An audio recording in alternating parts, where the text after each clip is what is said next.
Hello, everyone. Welcome to this week's episode of The Passion Project. This is a weekly podcast where we bring in a special guest for them to talk about something that they're particularly passionate about. I'm one of the hosts, Guru, and I'm joined by my lovely co-host, Derek. Hello. And this week, this is going to be probably this is our final episode before school ends for us, because Derek and I are seniors. And we always talked about we would do ourselves as guests. So this week we are your guests, and we're just gonna have a lovely conversation about our passions. I'll say straight up, my biggest passion in life is definitely film. For Derek, what's Derek? I don't know. I don't really have a set passion. I'd probably say just trying to do good things. Yeah. You know? Maybe he'll have something more specific as when we get to that. We're going to see how things flow. Yeah. So, Guru. How are you feeling, Derek? Oh, I'm doing good, Guru. Yeah. How are you? Good. I just figured we could just talk about, the end of the school year. We have 2 days left. Well, we're recording this on Wednesday, so we have 2 days left till we're finally out, and then a week of nothing. Then it's prom and graduation. True. What was it? Only a week until the 1st of June? Well, no, next week is just nothing, and then the week after is the 31st is our graduation rehearsal. Oh, right. June 1st is our prom at Daniel's Yacht Club, and where there will be a chocolate fountain. And then June 4th is our graduation, unless it rains, but I hope it doesn't rain. Sounds good. I'm not going to prom, so it doesn't mean anything to me. But well. Graduation and stuff, that's important. Yeah. Even though we only have 2 days left, my teachers are still working me, and I'm still not getting sleep. Absolutely. I feel like last year, when the seniors were doing their senior week, and it looked like they're having so much fun. We don't have any pranks. That's true. We don't have any. any. We don't have any good pranks, I should say. So sad. We will say there We is didn't even do the slip and slide outside. Even though Mahoney was like, it's going to be really hot outside. Yeah, I know. He wasn't against doing it. He was like, do it outside, guys. But all the pranks. But he would never endorse. But come on. We know the subtext in that email. But then there was subtext. He italicized it himself. You know what I mean. But then no, we have there's a Facebook group where our class plans out some pranks. I'm really glad that certain events happened, because now I can observe and select the people who I will avoid in the future, even though I was already gonna avoid them anyway. But now we have special sad. Reason to there's evidence as to why. There's some of the ideas I feel the thing about planning a good prank is how do you I feel it has to be funny, but it can't disturb you know what I mean? Yeah, we had some pretty good pranks, but the thing is, there's so many people who think other people will do the prank and they don't join in on it, and then when they see it, they're like, no one's doing it, so they don't join it. Like the sleeping on the staircase. Oh, that failed because there were people standing there and they just didn't sit on the staircase. Yeah, and they're like, no one's doing it because you're the people who have to do it. I will say, there was another idea to sleep in the mods. I wish we had done that instead. We can still do it, but the thing is, you need to get at least 20 people to do it, because then that's when other people will walk by and say, I'll do this too. Yeah, exactly. But the problem is we have so many people who are like, let's do a prank, and then they never want to follow through with it, so it doesn't work. Yeah. And then, yes, I have let's see, we both have some Math Excel tests left to do. I have some Spanish project. I have random work. So yeah, it is still a grind till the very, very end. The Math Excel, I thought it was due midnight tonight.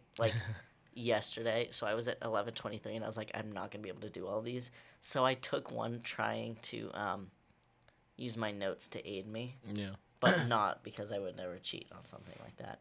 And I got a 20.53%, because there were some times when I just looked at the problem and I was like, x equals egg and y equals 8, because I was like, if I'm gonna have to take the final, I'm gonna have to take the final. But I only did it on one test, and then I realized I wasn't due until tonight. So yeah, now I have to actually put effort into it. That's the thing. There are some classes we seniors don't have to. We may have to take finals for. I'm hoping I don't have to take any finals. I don't have to. I can get my math grade. I think I can get my math grade. Except I have one test that brought my grade down this quarter, but it's the only test that's in Aspen. Yeah. So I don't know how close I am, because I think all my other grades are good enough to not take the final. But if I'm hoping that derivatives test raised my grade. Yeah. Are you emotional that the school is ending? No. I don't care. I have hated high school probably since the first day. What about you, Guru? Not particularly. I mean, granted, I don't totally hate high school. I kind of feel that like just But where for I me, high school got better. Like as it went Yeah, on, that's what I was gonna say. Like, I feel like I just where I am, sort of like academically and socially. I feel like it ended on a good note, and we're both going to like good schools anyway. So like our futures are mighty fine. But it's just that like when you hear people saying like, "Damn, it's like the end. I'm gonna cry. I'm gonna do this. I'm gonna do that. Like we're so close." And like I say that too, just to just like in the moment, I just like maybe like cheer my friends up if they're down or something like that. But like really, me genuinely, I really don't have that for me, it doesn't. nostalgia. Yeah, it doesn't really feel like I thought that as the year was coming to a close, I'd feel more nostalgia and feel like, wow, school's ending. But I don't really feel anything. Yeah, I'm exactly. just And like it's like I'm just not getting emotional about it, and like I see everyone else like really like getting into it. And it's like it's like it's happening. Like the work is still like it just never I know. ends. I feel like you know what I mean? part of the fact that the teachers are still giving us work like it's normal classes is like making it more like you feel less nostalgia. Yeah. And it's weird for me because I always thought that I would feel a lot of nostalgia and be like, wow, I'm moving on. But now that it's happening, I just really like I Yeah. care, but I'm not going home and being like, wow, I have 2 days left of high school. Yeah. Because a lot of stuff that happened to me, I feel like it's just things that happened to me from the ages of 14 to 18, not Winchester High School happened. Yeah. You know. I'm also just like a workaholic, so I'm just of the mindset of just like work is always around the corner, or it's like I kind of like just doing work, as you like because I'm the type of person where like I hate being bored or just not have something to do, so just like I will crave like work or like just like doing something. But that's better because instead of just being bored and saying I'm gonna like binge watch another TV show, you do something, and there's nothing wrong with that to relax. But like you do something that has an end, like it's productive, and that's always good because it's totally fine to have your days where you don't really do anything, but it's great to spend like 3 hours doing something and you have something at the end of that, as opposed to just like 3 hours of your life gone. Yeah. And the thing about like work is just like it's such a like ugly word. Let's be honest here. Work is like when you say work, it's just like you're like It has spitting. the connotation. Of Yeah, like, you're spitting poison out of your mouth because it's like work. You know what I mean? And that's like when when I'm making films, I don't find that to be like work really because granted like when I'm like writing something or like just actually filming a project, like it is extreme. It can get really stressful, but like I'm having fun while I'm doing it, which is why like I'm so like that's why I don't like that's like that's like when you're really passionate about something, it's like not like it doesn't feel like work. It just feels like I'm having fun, but I'm like getting something done at the same time. Yeah, well, because we have like because of school, our mentality of work is this is something that you have to do even though you don't want to, and it's gonna be hard and it's gonna suck, and then at the end all you get is like a number from it. Yeah. As opposed to like in real life, like when you draw things, you work on it and then you enjoy the process and you have an end result. So you can be like, wow, I worked on this and now look at it or whatever. Yeah, yeah. But I think work is always good. Like I love school breaks, but like everybody reaches that point where they kind of like maybe not even necessarily want school to start, but they want something to do. Yeah. And then that fades after the first week of school and you're like, why would I ever want to come Yeah. back here? No, teachers, they keep you occupied. School breaks aren't school breaks. We have I hate projects and that, tests though. and everything. Sometimes you just want a week where you don't have to do anything. Yeah. Because like the first week of summer, you're great. It's when you get into like a few weeks in and you're like, I don't have anything to do. But you have like the moment when like you're in the middle of the summer and you're like, you know what? I'm gonna do my summer work. I'm gonna read everything. Then like the week before school is like we fast forward to the week before school and you're just like, yeah, I don't feel the same way anymore. No, every summer I used to do all my summer reading at the beginning of the summer. But then there were so many classes where we would take a test and I wouldn't do well on it because I did it so long ago. So I like said to myself, "Oh, I'll start it later in the summer." And once I started doing that, I just didn't do the summer reading anymore. Like math summer work I hate it so much. I always tell myself in like mid-July, I'm like, I'm going to sit it down and do it all right now because I'll remember it by the time school starts, but it's not too late. And then like you said, like a week before school starts, I'm like, yeah. I don't think I've like completely finished my summer reading since I have not completely finished my summer reading for all 4 years of high school. I usually read one book. We usually get like 2 or 3 books to read. Yeah, I end up reading one and a actually half. read like one book or something, and then the other ones I'm just like, I know I did the reading for humanities, even though didn't end up taking the class. And I actually did read 2 of the books because they were interesting, but then the Vertigo years, I was just like, I'm reading the first sentence of every paragraph. I didn't even finish doing that. But it's Oh wow. yeah, sorry, go ahead. What are you gonna say? No, one thing I also don't like about summer reading is when you, like, there's nothing wrong with buying the books, but sometimes you buy a book and it's like $13 and you're like, I would never read this otherwise, and it's like, Yeah. why? And speaking of books, tonight, again, recording this on Wednesday, so Wednesday, May 17th, the night of 7:30 p.m. is Senior Awards night. How long do you think it's gonna last? I don't. I was talking to Dave here from WinCam, and he was saying that it goes till sometimes it's a really long thing because it goes to like maybe like 9:30 or 10. Should I bring my laptop and try and do the tests? Oh, I'm gonna do it now that I said that. Okay. Yeah, but it's just like there are some like like when we say the book award, they're like it's like college awards. Are like, we getting like, those this year? I thought that was. Are we? I don't know. I thought we were. I had that. I have no clue. No? I thought it might just be a junior thing, but I really don't. I feel like it should be a senior thing too. I don't even, because the thing is, there's way more awards this year. But what? Yeah, I don't. If there was an award for person who annoyed their teachers the most over 4 years, I'm ready to get that award. Oh come on, your teachers probably love you, dude. Yeah, I'm annoying.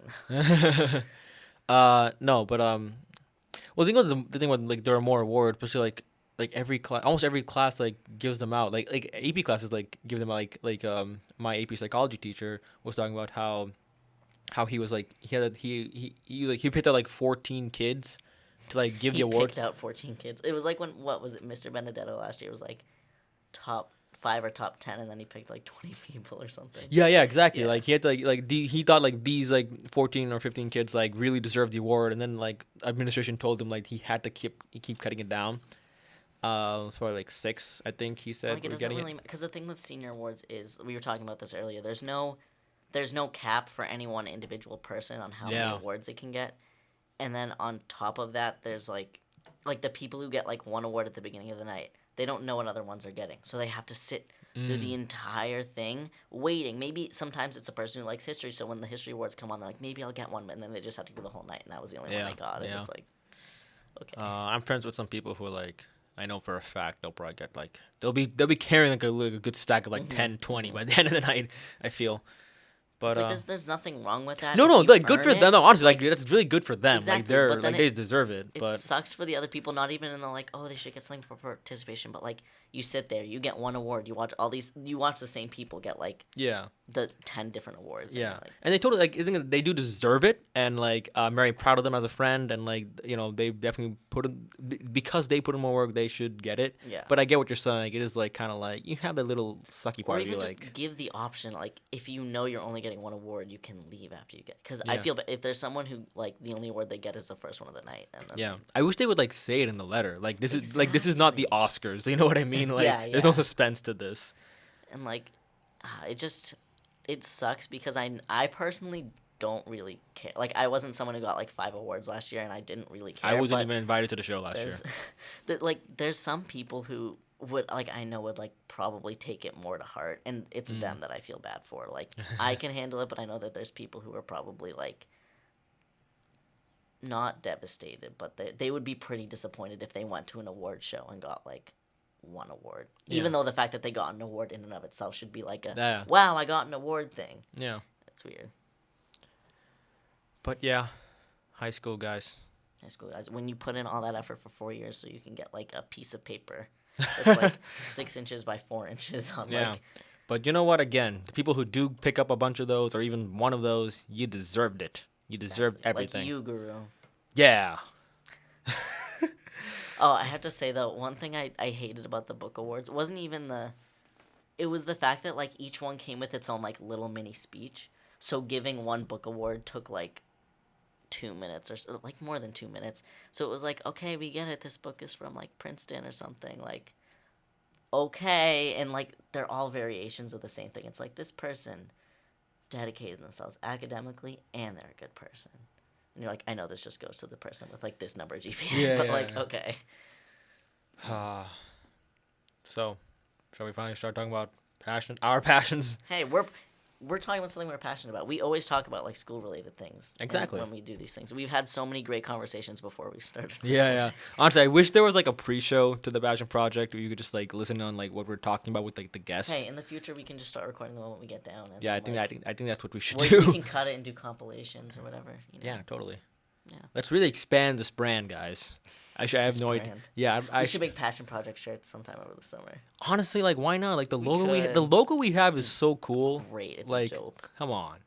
Or like, let's make that like Victor Sintchak made the music, the opening and ending music. Let's make that could be like a ringtone for someone. Exactly. Put it on like iTunes. Oh God. But yes, I guess now we can delve into ourselves. Let's be a little narcissistic for a moment here. Guru, why don't you start? Because you have a clear vision of your passion and you've pursued it in so many ways. And you've done an excellent job at that. No, thank you, Derek. You're welcome. So yeah, I'm really passionate about film. I've probably been like really into movies since like I was like a little kid, especially like since coming here from like a different country. I came to America from India in April 2003, and like one of my favorite like pastimes was just like watching movies, and like my mom would show me like all these like she'd like want to like show me like American culture and like her way of sort of doing that, aside from just like sort of like sightseeing and like we're touring places and stuff, in terms of like pop culture and media, she would show me movies, like the Disney movies, the Star Wars movies, or like comic book movies. And then but my dad would always show me like Tamil films, and then so like I sort of like grew up with like sort of like the hybrid of culture through film. And then 2010 I went to go see Inception, summer of 2010. If you know me well enough, that is my favorite film, particularly because it got me into loving, like really loving film, or like sort of taking filmmaking seriously. And like freshman year is like, you're talking about high school, that's when like a lot of kids like they feel forced to think about like, oh, where do I want to like take my life after high school? And I took it so far as to say like I will definitely become a filmmaker. And well, my parents weren't too happy about that, but you know, I persisted. And then You did it. yes, Guru's, I feel like a rare example of someone who actually says, in high school especially, says they're gonna do something and then does it. Because you know so many people who are like, I'm gonna make a film, and then they like they come up with like a name for it and then they never do anything else. Or people who are like, I'm gonna do this and that, and like I feel like Guru is one of those people who actually went and did it, and you're still doing it. You didn't just like do it and be like, all right, I did it. Yeah. Well, thank you, Derek. You're passionate about it, and it's admirable to be passionate about something. Thank you. And especially because like, I mean, I don't have trouble saying this. Like my it wasn't like easy for me to like convince my parents that like this is the right path for me. And there's no fault on them for thinking that way, because I totally get it. Like just going into the arts field is like is not it is a risk, just because like when you think about like sort of like having sort of a stable like future, and I totally get why they were like hesitant at first. Especially because with arts, like with other careers, it's like you can go into accounting and you're gonna have an accounting job when you get out. Yeah. Like there's not really a difference in skill between, like there's experience, but with arts, like if someone doesn't like your style, or if you like quote unquote don't stack up to the competition, like that can influence your. It's whole so career. subjective. So. And also just me being like, I mean, again, this is like freshman year where like decided like this is for sure me going to. So I understand them for thinking also like he's just being naive or just going crazy.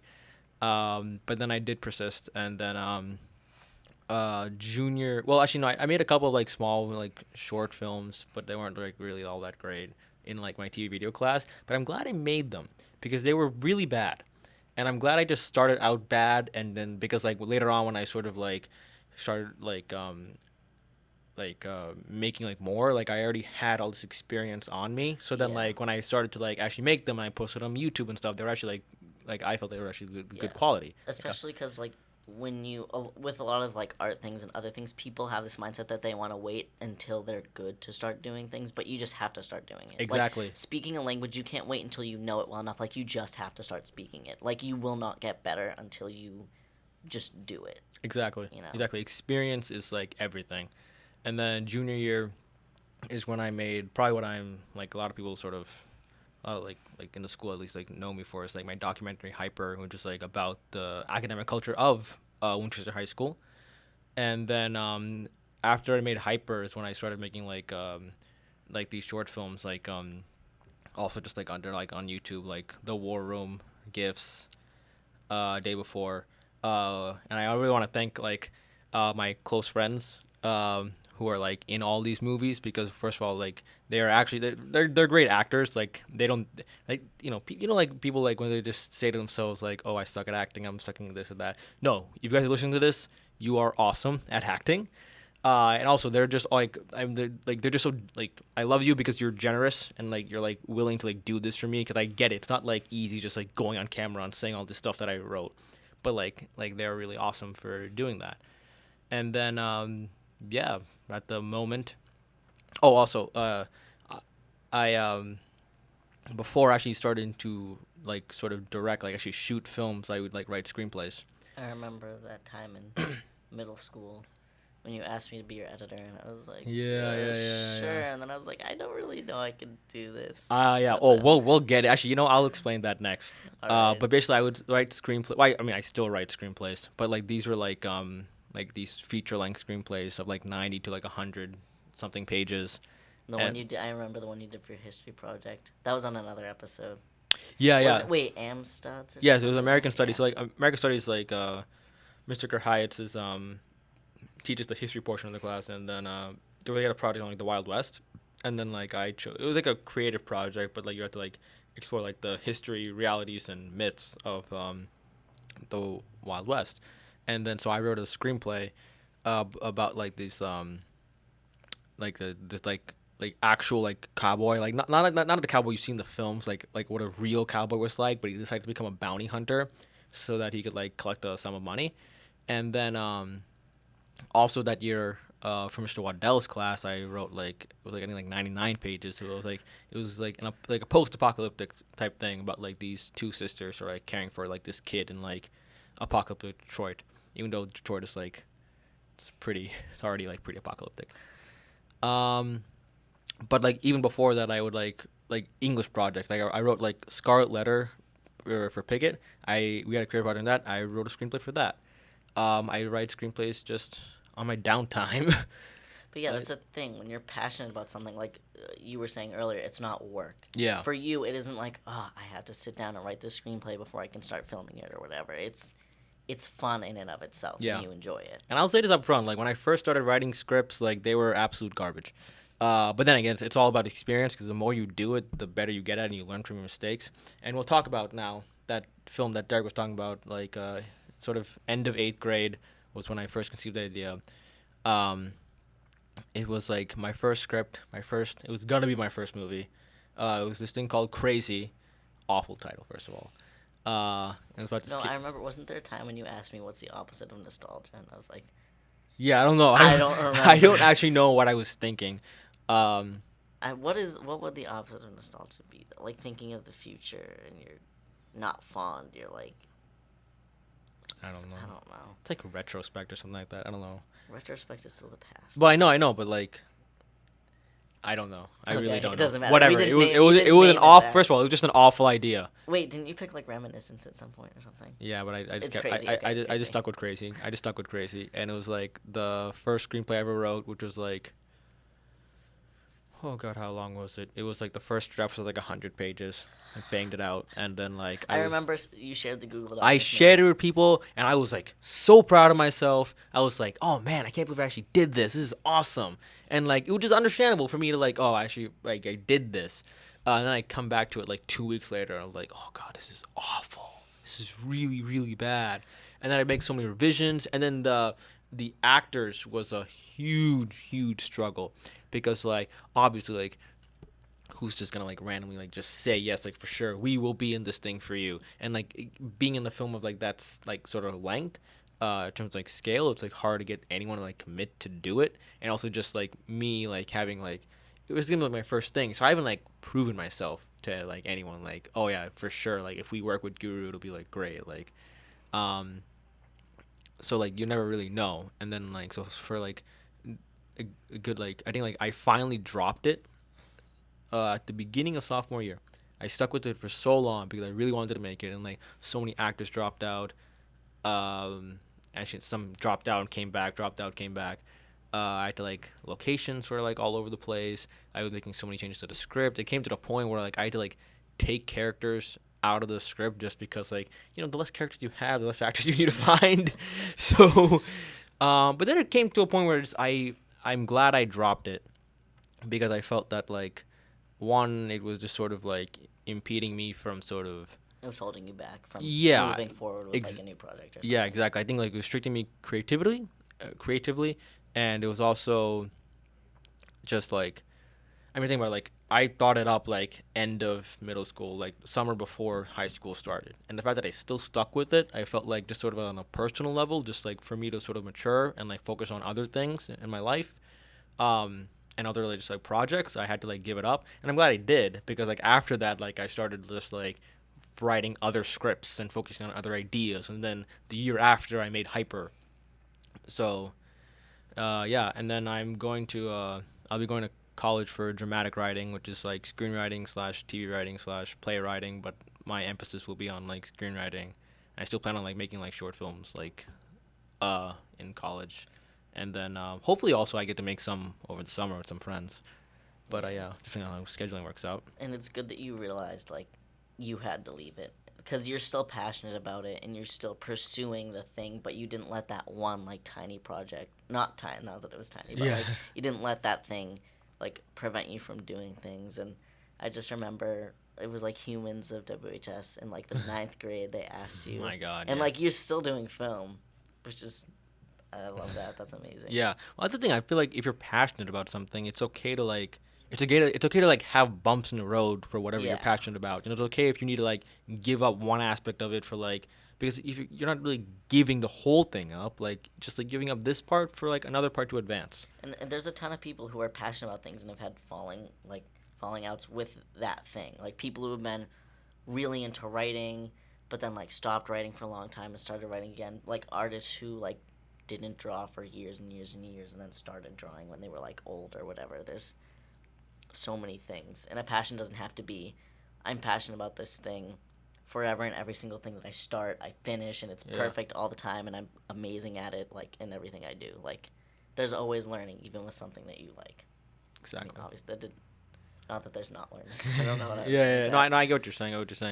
And particularly just like for me, it's like I always felt like an outsider with the whole film thing, because like I mean if you look at some of the past guests we've had, like I mean even going all the way back to like our first episode with Emily Giwala, who talked about food allergies. But the thing is, like, I mean, not that, like, having food allergies is a great thing, but at least she does have, like, some commonality of, like, there are other people, like, who, like, sort of, like, share her passion for it and, like, also want to, like, help, like, sort of deal with food allergies. She has, like, a thing she can do that is, like, advocating for these groups. Exactly, and there are other people, like, with her, like, at least even, like, in the school, and, like, same for, like, Charlotte, who talk about debating, or even just last week, Anna with acting, like, so many people. But then, like, for me...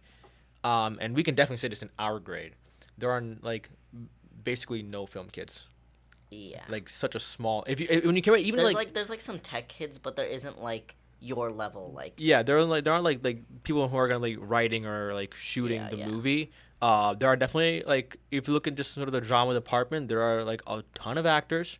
There are a ton of musicians, ton of just like painters or drawers. But there are no like filmmakers. Like I can count the number of people who are like genuinely into movies on like one hand probably. Yeah, and I think I know most of those people. Yeah, exactly. And then things that I'm not particularly, but the people who I would count on my hand, I'm not particularly close with them anyway. So like even in my close friend group, I've always just sort of like been like that lone person. Yeah. And it's just sort of like that was like something I always had. I kind of felt like I don't really care about that anymore. But like earlier on, like something I sort of struggled with, just sort of like I'm just even more of an outsider now, and like now like I still recognize it, like it's still prevalent to me, but it doesn't bother me. Yeah, and especially if you're starting out, it's weird if you feel like you're the only one who does film, then it's like, am I doing something wrong? Because nobody else is doing this thing. As opposed to like if someone's really into dancing, there's tons of people in our grade who are into dance. You know, and even if you don't do lessons with them, you can talk with them about it. You know, like dancing is a thing people do, but if it's film, you can't really go to someone and they're like, I remember making my first film here, like tips or like let's do this thing together. Exactly. And then even with the movie, the way people talk about movies is just that like, oh, I saw this thing on like Netflix, or I went to go see like the new like Marvel movie or whatever, and it's just sort of like this casual small talk, which is fine. Like I don't expect everyone to like be like me, but just sort of like You don't have many other people. I don't have like these like, sort of intense film buffs. I mean, I'll meet them in college, but like sort of like when I was first getting into well, it's not when I was first like taking film really seriously as a career, I didn't really have anyone else to like sort of like be in my thing. Even like people like now, like there's like a good number of people who like they all want to be doctors, they all want to be engineers, they all want to like go, even they all want to be like painters or something. And I know like again, I can count on one hand the number of like filmmakers. But again, but also, sorry, I don't mean to interrupt you. No, you I can feel go. like film is something where like you don't go into that unless you're passionate about it. That's like, true. There's That's a ton true. of people being doctors and lawyers, and I'm sure some of the I know some of them are actually legitimately interested in being doctors and lawyers. Even but like we had guests Lydia and Abby. Yeah. But I know there's also people who are in it because their parents say to do it, or because it's going to be a lot of money. Like I know people like that too. And at least with film, like you don't. No one like becomes a film major because like it's cooler, or like if they do, then they realize their mistake like halfway through their first semester, and they're like, But not that like I mean, it still sucks that you don't know a lot of people who have the same passion. I mean, as you. it's fine. But like when you do, it makes it more meaningful. Yeah, I mean, I'm like I'll meet these people in college, so it's like I already started talking to them like. Cause I got into my first choice college early, so I've been talking to these people on like the group me for like the past couple months, and they're great. But it's also just a thing of just like I think it's like in just like WHS in general, like let's be honest, like a lot of it's sort of directed towards sports. And then when you look at what is it, 80% of people do sports? I mean, something really I wouldn't be surprised if that were the percentage. But then fine, you go into the arts department anyway. But then even then, it's just like film is still like a fraction of like what's actually there. And I just wish I kind of wish there were more resources. I mean, they have the new CTC now, and there are like more like things opening there's up. There's definitely much more focus on athletic things. Yes, to absolutely. The point like other clubs are just. Sorry, no, it's okay. I heard that too. Other clubs just get like. That bus was moving and the door was still open, but no more than that. There's other clubs that like they don't get any funding. None of the language clubs get funding. Yeah. No other kinds of clubs get funding. They all have to like raise their own money. Like I know teachers who pay out of pocket for clubs because they don't get anything from the school, and it's like I understand supply and demand on like the scale of the high school. Like way more kids do sports. But, like, part of the reason kids don't do other clubs is because the clubs don't, like you said, like, there's not as many resources. Like, now we have a lot more new stuff, even though I've heard some of the new stuff is worse than the old stuff. Mm-hmm. But, it's different, you know? Yeah, I get that. The cooking rooms, too. Like, I can't believe those are actually the new cooking rooms. They're so small. Like, you can't. I don't know how you fit, like, 20 kids cooking in those classrooms. Wow. Have you seen them? I haven't been in that wing often. I want to say they're temporary. Wait, no, I have because I sometimes visit Miss Levatino and like I see inside those rooms. Mm-hmm. They are pretty small. I think there's gonna be new. There has to be because like even the ones in middle school were like way bigger than those rooms. Yeah, or just better organized. Or like the ones in the old high school were like those were like pretty large rooms. Yeah. Like they were good enough for like a bunch of people. I feel like we have less. Somehow we remade a school the same size, but all of the rooms are smaller. I know. Like it doesn't. Like I don't even know the physically how it even the makes cafeteria is like. And they're trying to get rid of the open campus thing. So like.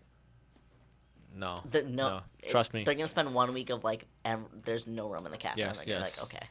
Administration, please don't get rid of open campus. That'll only help you really. Yeah, especially because like nothing. I have not heard of anything terrible that would happen during open campus is going to be done by kids who don't care if there's a rule that says open campus. Yeah, is honestly, okay you really have to worry like, about like the freshmen or the sophomores who will like abuse that rule. But like really, like juniors, seniors, they just want to get lunch at like Dax or something. Like let's honestly, be honest. Me and my friends most of the time we just go to Stop and Shop for lunch. Like that's we're like, not like we don't really like. We're not like let's go outside and then graffiti the school during lunch. Like yeah, and if people are gonna do that, they will do that late at night or like Or like, I mean, granted, don't graffiti the school. It's let it just be. I like graffitiing the old parts, but there's not going to be any old parts anymore. Yeah, that's true. Which is sad. We can't even graffiti the mods because they're actually like going to be used for something else. It's really sad though that the mod classrooms are like Nice, still nicer than most of the new classrooms, honestly. Yeah. The windows open. The windows open, yes. Also, just like some of the, just like the one, the one part of the school they didn't even have to renovate that much. It was the freaking gym, unsurprisingly. They didn't. Like all they The did. one thing they did with the gym was paint the ceiling. I think. No, They no. painted But it also, all like white. that, how like it's all open, like the window and everything. Oh, that. So like, yeah, that's the thing. And when I first went into the gym, I was like, oh man, it feels so much bigger. Yeah. It's just the windows are open now. Yeah. That's like it. But my biggest thing is that there's still certain classrooms that don't have any windows. And there's like, I know in my Latin classroom there's no windows, and like you technically can't because there's a staircase on the side, but you can have a window that just looks out onto the other window outside. But there's like still classrooms where there's no natural light. There's no, like, you can walk down a hallway and like not see windows, and it's like, come on, you renovated this. You spent $135 million on this. You spent more money on like imported Italian tile than like, I don't know. But it's gonna be new. Yeah, and we'll the current juniors will finally get a full year of it. Yeah. Good for them. Honestly, I like the old WHS better. Like, it was a little dirtier, but it had more character. I liked the old courtyard better. Yeah, I don't know. really missed the old courtyard. That And, was really like, cool. Remember how there used to be the long hallways near the Yeah. courtyard? That was a great place to sit and eat lunch, and that doesn't exist Yeah, you can't. anymore. You don't get to sit anymore. Yeah. Like anymore. Like, oh my god. They even get mad at you for like leaving certain parts of the hallway. Did if you have food. you saw Mr. Mahoney like shadowing Brooke Ross? Yes. Oh my gosh, one of my friends is. Oh my god. Yeah. I don't have an Instagram, but I do sometimes pop on there using the Techer Instagram, and His Instagram. We follow WHSHMs. Yeah. And then like I went through like he like posted a video for like each block. I know. And it was just Poor hilarious. Brooke. Though I will say, actually, like, I mean, anything. I really like Mr. Mahoney. I'll say this up front. Yeah. I know a lot of people in our grade, for whatever reason, I get why I like kind of like have a problem with him, because like he's a first year principal, and we've had 4 principals in like 4 years, and he's doing a lot of new stuff into our senior year. So I get why people are sort of like hesitant to like just throw all their trust at him. I personally really like him though. I love Mahoney, like, especially as a person. Like, he's a great guy. Absolutely. You know? But the thing is, like, his whole shadowing thing, it's a good idea, but like, why a freshman? Because I feel like I think he just picked someone who like, I'm not sure what Brooke's schedule is like, but I think that she's one of those people who has like all like honors classes and does sports. So like, it's good to pick someone who does a lot of things, but like, I feel like a sophomore or junior would have been like better. Junior would have been because it's like crazy. it's like juniors. peak Jeez. high school. I feel like freshman, senior would have been like, those are like the worst choices. True. But Like, I mean, he can redo it every year. Like, I mean, if he wants to. I don't Okay, know the if- one thing I find creepy about that was the showing up at their house and going. yeah, I but like, was think of like, why would you want to like walk all the way? Because she lives pretty far from school. Yeah. I don't know why they decided to walk. But she did it because she didn't want Mahoney in her car. But I guess. I mean, that's I don't know if true. he probably won't listen to this, but like, I love Mahoney, but you have to like take a moment sometimes and be like a lot of people don't realize he's a first year principal, so of course he's gonna look at the rules and literally follow the rules, and of course he's gonna like do all these things that principals never did before, because he's actually like, not that this is a bad thing, but he's trying, because he doesn't know yet that it doesn't matter how hard you try. There's certain rules that seniors aren't gonna follow. And things Yeah. like that. No, I applaud him for like, trying. Yeah. But it's like, for us especially, our grade I think is a little bit like, all the other seniors have been able to do this. Like, why us? Why now? Blah blah blah. And he's just trying to do his job. you know? Yeah, that's kind of how I feel too. So, Derek, let's talk about you a little bit now. I don't have anything to say. Come on, Derek. Okay. You are passionate about some things. Okay. The thing I would say in the traditional definition of passion, say I'm really passionate about languages. I love them. I love learning them. So technically I really only know like 2 languages because I've had on and off things with a lot of other languages. There was a little bit where I could actually probably have a very basic conversation in Portuguese, and I just gave up on it. You say that like I've been dating these languages for like a couple of years. Sometimes I have Gets too much sometimes. problems. Yeah. No, because I'll go really hard. Like, sometimes I'll be like, I'm going to learn Latin, Italian, Portuguese, and, like, Esperanto, because why not? And then after, like, a month, I'll be, like, kind of okay with them, and then I'll just stop. And, like, with languages, if you don't use it, you lose it. So, like, I don't know any Portuguese now. I know how to say I'm a boy. Nice. Yes, I do know how to say. I know how to say I'm a boy and I'm a girl. Say it. I can't do the tonal thing. It's like "eu sou un menino" or "menina" if you're a girl. That's about it. What? So you take Latin in school? I know. Yeah, I took. I started going to a school system where you did Italian from the second grade, and then I moved, and Winchester doesn't start until seventh grade, and then my guidance counselor said you can't do two languages. You can, but you lied to me. So I decided I would take Latin because my dad speaks Italian, so I could just go to the country and learn it, and not have to like do it in class. Are you going to Italy anytime soon? Yes, in my gap year, I'm going for like at least a few months. Nice. I'm gonna get that in, see my family who I haven't seen for like Yeah. all that time. I have not been to India in like since like 2010, I think. Yeah, I haven't been for like a long time too. I think like 2008. So Yeah. like 2 more years than you. Yeah. But for me I love learning languages more, and then like you just talk, and then you're like, someone talks to you, and you're like, what does that mean? And they're like this, and you're like, okay. Yeah. More than like a classroom setting, but with Latin that's kind of impossible because even when you go to the Vatican, like people speak Italian, they're not like talking in Latin casually. But definitely with languages like Italian, like I'm gonna spend a few months in Italy, and I'm probably gonna learn more Italian in those few months than like some kids learn in like 3 years of high school. Yeah. I think it's a very good thing to sort of like learn a new language. Like not as just a good skill, but like when you're learning a new language, you're also like immersing yourself in like a new culture, and like especially because with languages, like translation just doesn't work. Like it works for very simple things like here are the directions for opening this package, but like you're familiar with this because you speak more than one language. Like there's words that have connotations that you would need like 5 different words to describe it in one language. Exactly. And like when you learn a new language, you learn like a new, like you said, a new culture, a new way of thinking, a new way of like expressing yourself that like carries over into your other languages.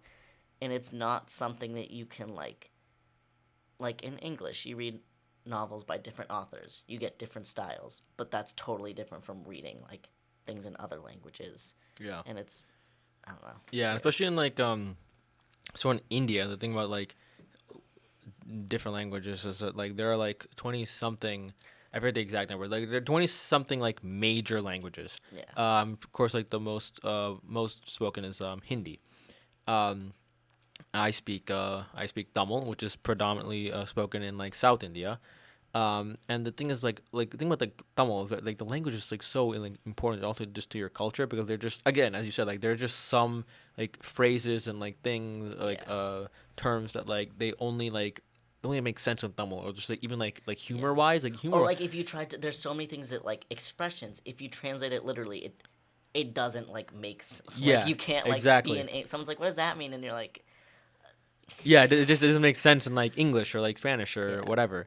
And then, but the thing is like there's like thing with like Tamil culture or like Hindi culture, like Telugu culture, and just like this sort of like the word diaspora, that word Greek. Yeah, that's for like multiple whatever. There's like this. There's like that in like India because of like all these different languages. And India are in and of itself is already such a culturally diverse country. But yes, I agree with you on like the whole languages thing. It's I have a lot of friends who are like they're Chinese, so they speak a lot of Mandarin. There are not a lot of Tamil speaking kids in WHS. I think I know like one kid. And then how about like do you speak like Italian at like home? Like I'm sure you like you know a little bit. Yeah, no, like I know like a little bit of Italian. I could have like a very basic conversation. I know more expressions like fuck or like I pay for it. Oops, I dropped the one F bomb. We use our F bomb, like, guys. the equivalent expressions are like I'm not an idiot, or like I pay for everything in this household, or like what the what the heck whatever. And like you were saying, like there's a lot of different major languages in India, and in Italian, like not everyone, most people speak standard Italian and then their dialect, but in Italy the dialects are technically like they're different languages. Yeah. But like, so my dad speaks regular Italian and he speaks Napolitano, which is the like dialect in Naples in southern Italy, and it's a different language. There's like different letters.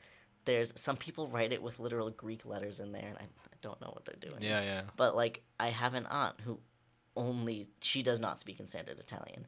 And if you like, my sister is fluent in Italian, and she can't understand her because it's a different language. Yeah. And it sounds like you're talking with like you have a stuffy nose and there's marbles in your mouth, and you're like, well, I don't know how to explain it, but I just like I want to learn all these different languages, and I think that learning languages is definitely a big part of exposing yourself to other cultures, because like there's reading about something, and then there's talking in a language with people where that's their native language, Especially like things like that. like as you were saying, like good way to like just learn the language, like live in a country where like they speak it Yeah. exactly. So like you're living in a different country, and like sort of living like amongst those people with like their particular customs and traditions and everything.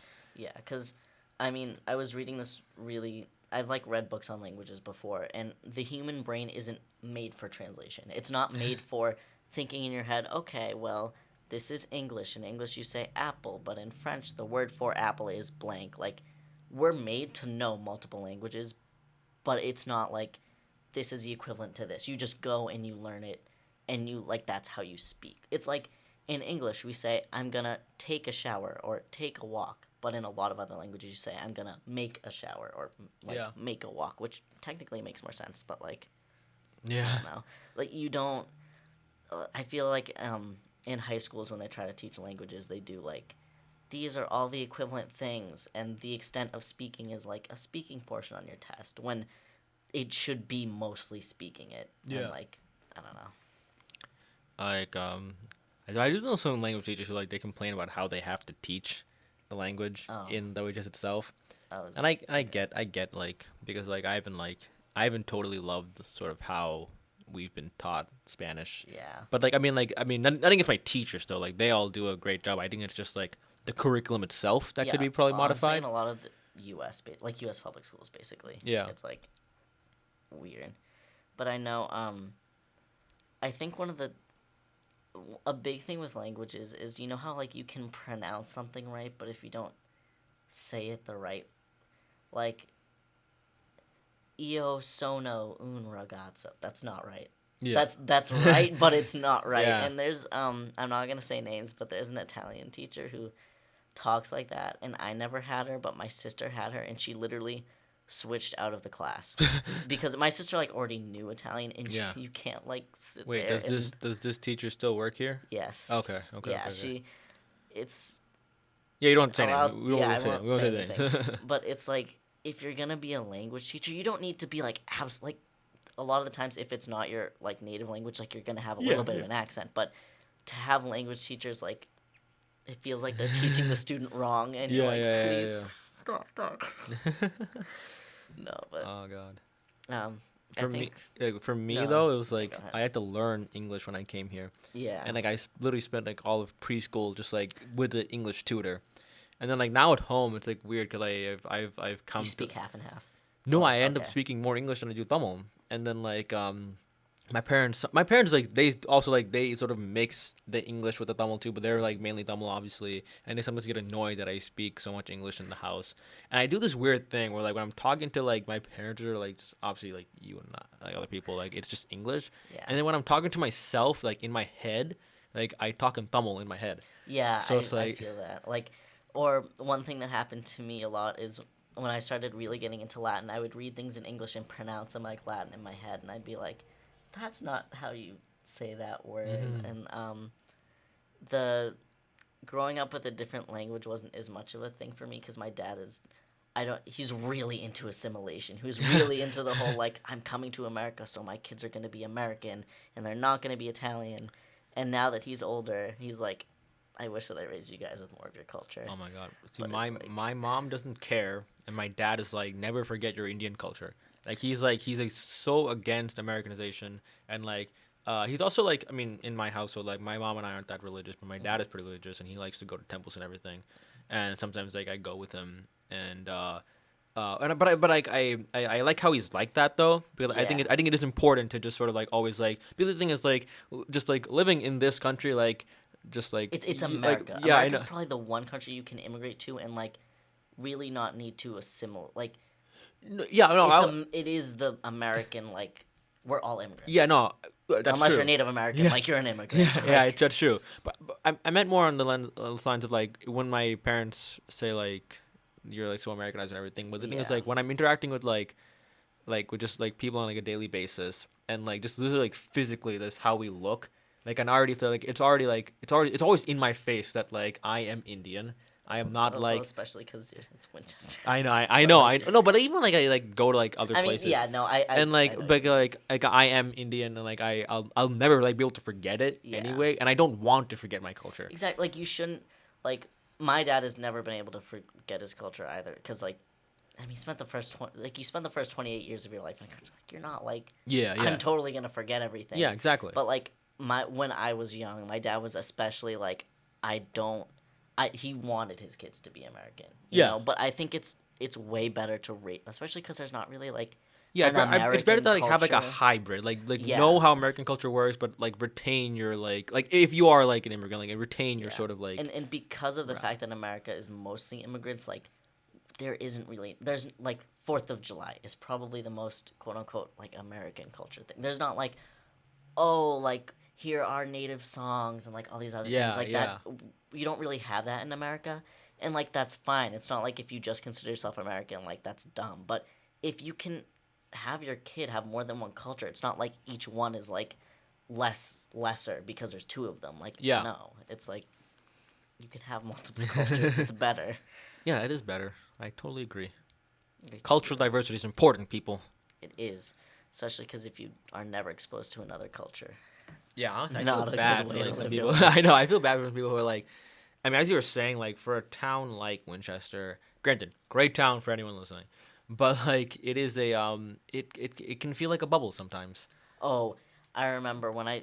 This probably sounds. This is okay. Some people might take this in a weird way, but like it's true. I grew up in Medford, right? And it's like Medford's like diverse. Like you're in a classroom. There's white people. There's Asian people. There's Hispanic people. There's black people. I moved to Winchester, and I literally had. I didn't say it out loud, of course, but I was like, "Where are all the black people?" Like I went. I literally went from having like 20 black friends to like. There's there's like 2.5 black kids in our grade. And it's like Well, yeah.